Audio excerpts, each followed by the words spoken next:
Hello, friends, and welcome to Sleep Tight Stories.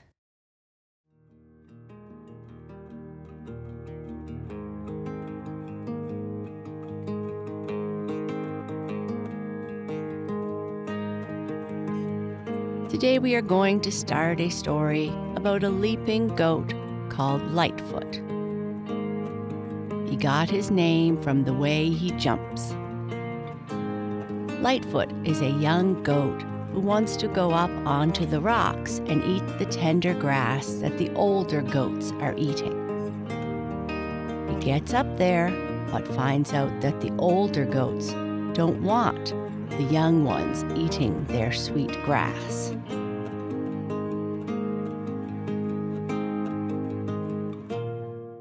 Lightfoot, the Leaping Goat, Chapter 1.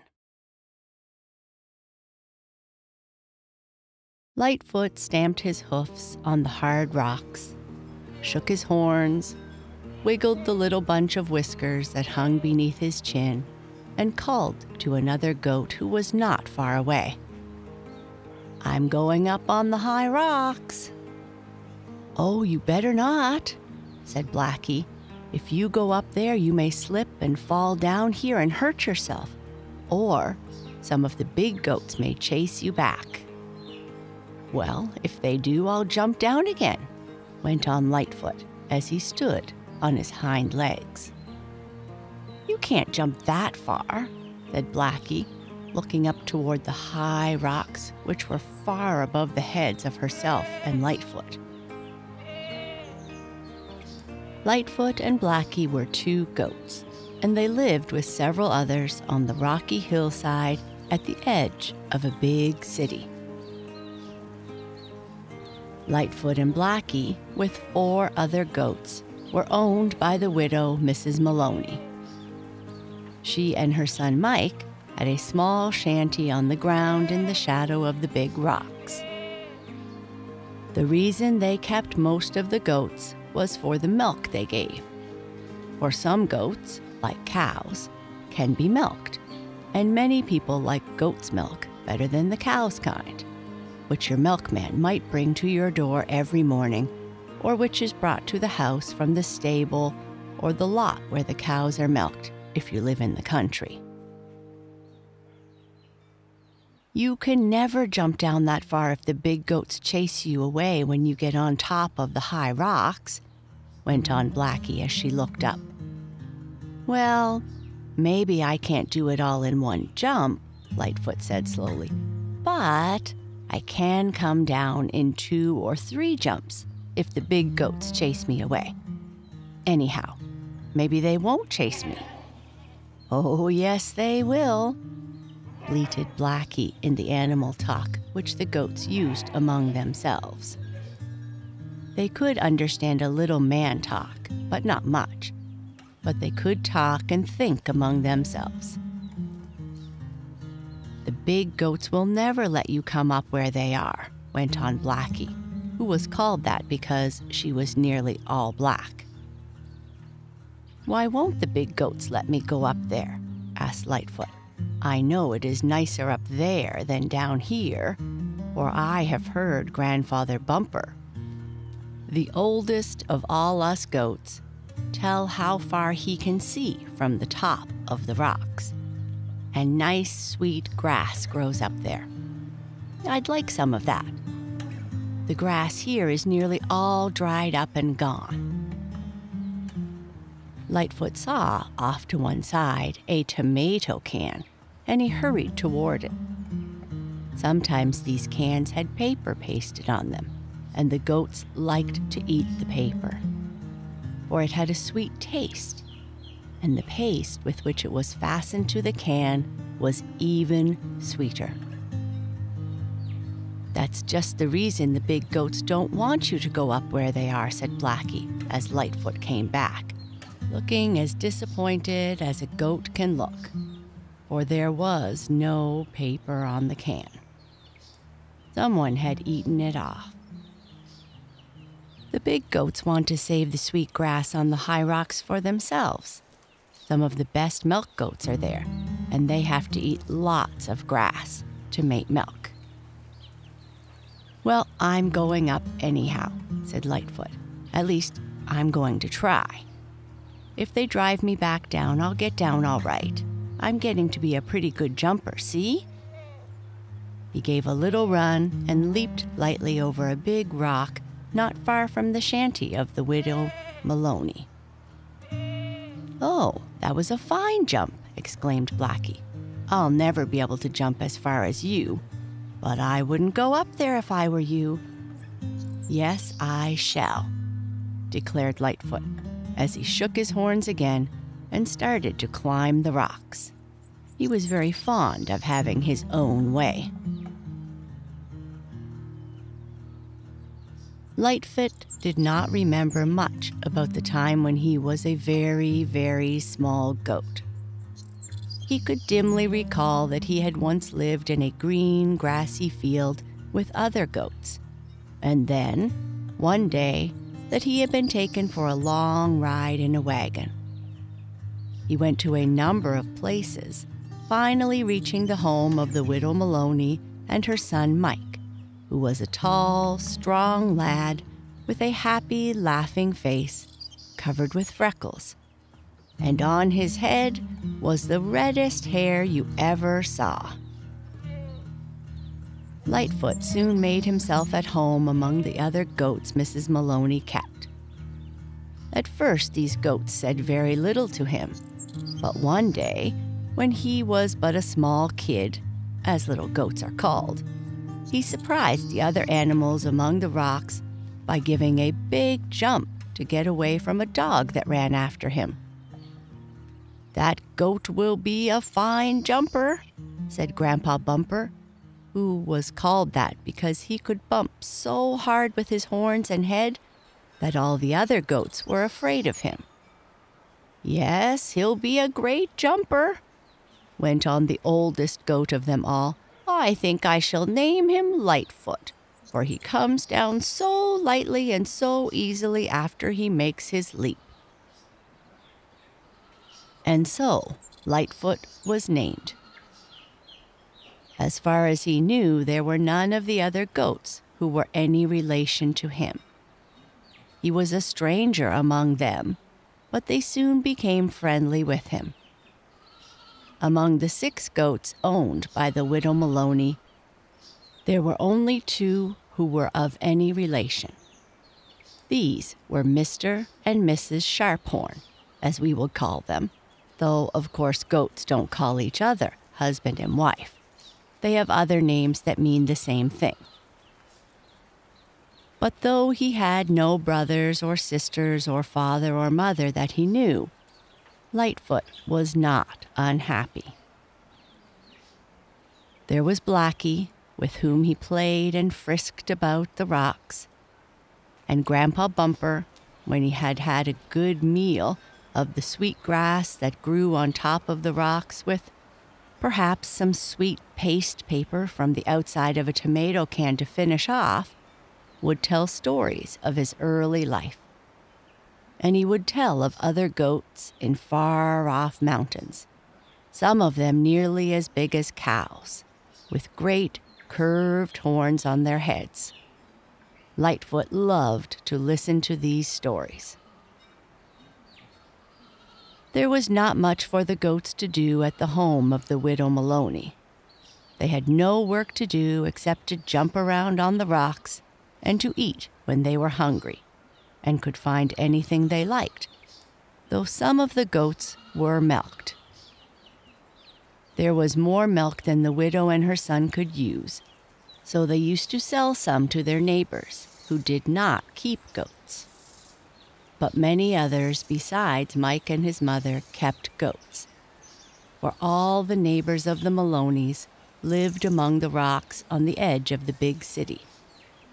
They did not own the land where they built their poor shanties, but some of them had been there so long they thought they owned it. Mrs. Maloney and her son were very poor. Sometimes, had it not been for the milk of the goats, they would have had nothing to eat. The widow took in washing, and Mike earned what he could running errands. But for all that, the widow and Mike were cheerful and tried to be happy. They kept their shanty clean and were clean themselves, and they took very good care of the goats. Mike made a little shed for them to sleep in when winter came, and when the grass on the rocks was scarce, Mike would get a job in the city, cutting the lawn of some big house, and he would bring the clipped grass home to Lightfoot and the others. "Yes, I'm going up on top of the rocks," said Lightfoot to himself as he began to climb upward. The path to the top was a hard and rough one to climb, but Lightfoot did not give up. "I know I can do it," he declared, still to himself. "I was nearly up once, but Mr. Sharphorn chased me back. I was only a little goat then." Lightfoot knew he was much larger and stronger now, and he certainly was a better jumper. He really did not know how far he could jump, for he had not had much chance. On the lower rocks, there were not many good jumping places. The ground was too rough. "Wait until I get up to the top," thought Lightfoot to himself. "Then I'll do some jumping. I wonder if they'll chase me back." Partway up the rocky path, he stopped to look toward the top. He saw Mr. Sharphorn looking down at him, and Lightfoot pretended to be looking for some grass that grew in the cracks of the rocks. As he did this, the widow came to the door of her shanty. "Mike, Mike," she called, "where are you? I want you to be taking home Mrs. McIntosh's wash. It's all finished. I have it." And then, as she shaded her eyes from the sun and looked up on the rocks, Mrs. Maloney saw Lightfoot halfway to the top. "Would you look at that goat now?" she called. "Come here, Mike, and see where Lightfoot is. Look at the climber he's getting to be." "Yes, Lightfoot's a good goat," said Mike as he came around the corner of the shanty, where he had been trying to fix a broken wheel on a small cart he had made from a soapbox. "He is a fine leaper, and he's going to be better when he grows up. I wonder what he's trying to do now." "Go to the top of the rocks, isn't it?" asked Mrs. Maloney.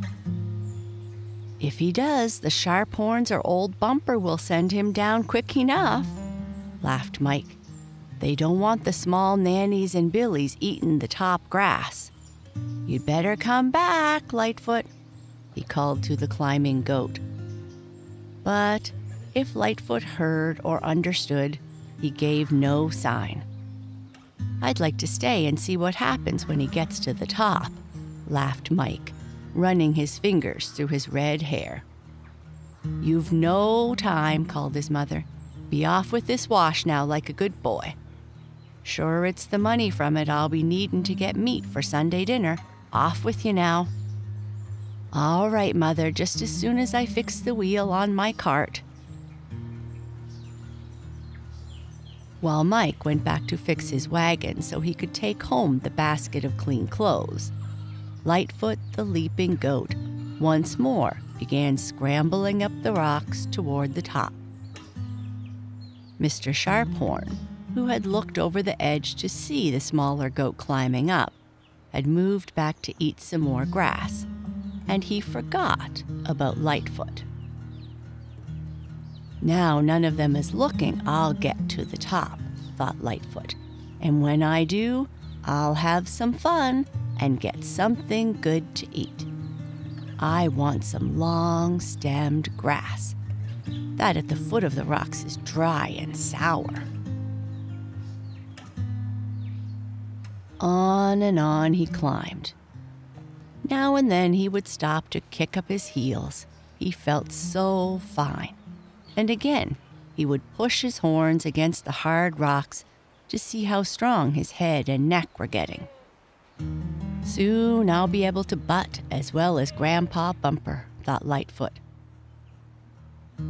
Some neighboring children playing in the yard of their shanty next to that of the Maloneys saw Lightfoot kicking and butting. "Oh, look at that funny goat of Mike's," called a little girl. "Sure, he's a fine goat," declared her brother. "I wish we had one like that. Our nanny is getting old," he added. On and on went Lightfoot, cutting up such funny capers that the little boy and girl watching him laughed with glee. At last, the goat was close to the top of the rocks, where there was a smooth, level place and where sweet grass grew. Lightfoot peeped carefully over the top. He did not want Mr. Sharphorn or Grandpa Bumper to rush at him the first thing and maybe knock him head over heels down the rocky hill.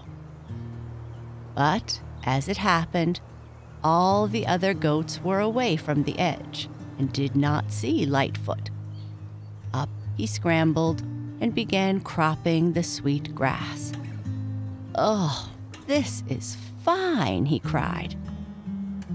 He was eating the grass when, all at once, Mr. Sharphorn looked up and saw him. "Well, the idea!" cried that big goat. "The idea of that kid coming up here, where only we big goats are supposed to come. He is too young for this place yet. I must drive him down and teach him a lesson." Then, lowering his head and shaking his horns, the goat rushed at Lightfoot. Mr. Sharphorn did not mean to be unkind, but small animals are always kept in their own places by the larger ones until they have grown big enough to take their own part. This is one of the lessons goats and other animals have to learn. Lightfoot was soon to have his lesson. He was eating away at the sweetgrass, thinking how good it was, when he heard a clatter of hoofs. Looking up quickly, Lightfoot saw Mr. Sharphorn running toward him swiftly. Lightfoot knew what the lowered head of the older goat meant. "Get on down out of here," bleated Mr. Sharphorn. "I don't want to," answered Lightfoot, and stamped with his forefeet, his hard hoofs rattling on the ground. "But you must go down," said the older goat. "This is no place for you kids. It is for the older goats. Keep on the rocks below." "I am old enough to come up here now," said Lightfoot. "Besides, I am hungry." "That makes no difference," cried Mr. Sharphorn. "Get down, I say." He kept on running toward Lightfoot with lowered head. The boy goat thought the man goat was perhaps only trying to scare him and did not turn to run. But Mr. Sharphorn was in earnest. On and on he came, and when Lightfoot turned to run, it was almost too late.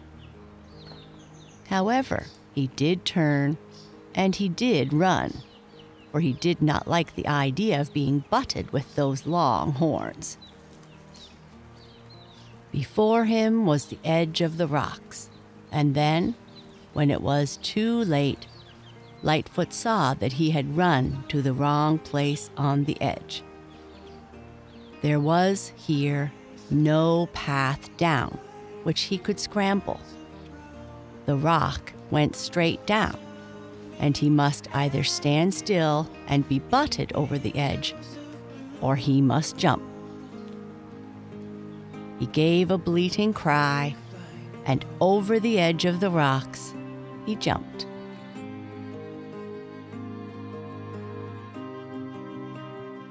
Good night. Sleep tight.